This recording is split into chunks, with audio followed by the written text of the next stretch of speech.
প্রচুর পরিমাণে গরম পড়তেছে আর এই গরমে হালকা পাতলা খাবারগুলোই আমাদের প্রত্যেকের খাওয়া উচিত। তো সেজন্য আমি আজকে খুবই হালকা একটা তরকারি রান্না করব, সেটা হচ্ছে মুসুরি ডাল দিয়ে লাউ দিয়ে। তো আমি এখানে ডালগুলো ধুয়ে নিয়েছি আর ডাল ধুয়ে সিদ্ধ করতে দিয়েছি। এদিকে আমি ডালের পানিটা আমি আমার বারান্দায় গাছের গোড়ায় দিয়ে দিলাম। আমি এভাবেই চাল আর ডাল ধোয়া পানিগুলো সবসময় গাছের গোড়ায় দিয়ে থাকি।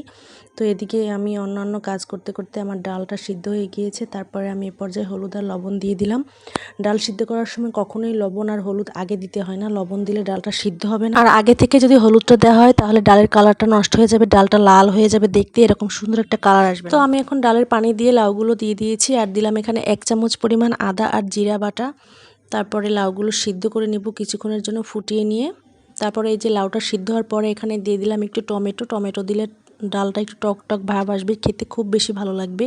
তো এই পর্যায়ে আমি ডালে বাগার দেওয়ার জন্য কড়াই দিয়ে দিলাম তেল আর দিয়ে দিলাম শুকনো মরিচ, দিলাম গোটা জিরা আর পেঁয়াজ রসুন কুচি। আজকে আমি যেভাবে ডালে বাগার দিব এভাবে বাগার দিলে তরকারির টেস্টটা অনেক বেশি ভালো আসে।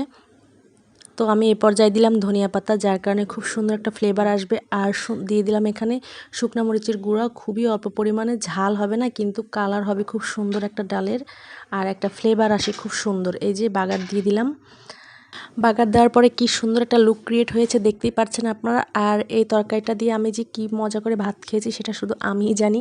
যারা কিনা সবজি পছন্দ করেন তারা এই টাইপের তরকারি করে দেখতে পারেন, খুবই ভালো লাগবে খেতে।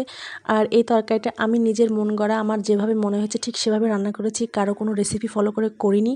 তো আমি সাকসেসফুল হয়েছি, আমার কাছে অনেক ভালো লেগেছে খেতে। এভাবে অনেকেই লাউ দিয়ে ডাল রান্না করে, তবে আমি আমার মতো করে করেছি। সবাই ভালো থাকবেন, আল্লাহ হাফেজ।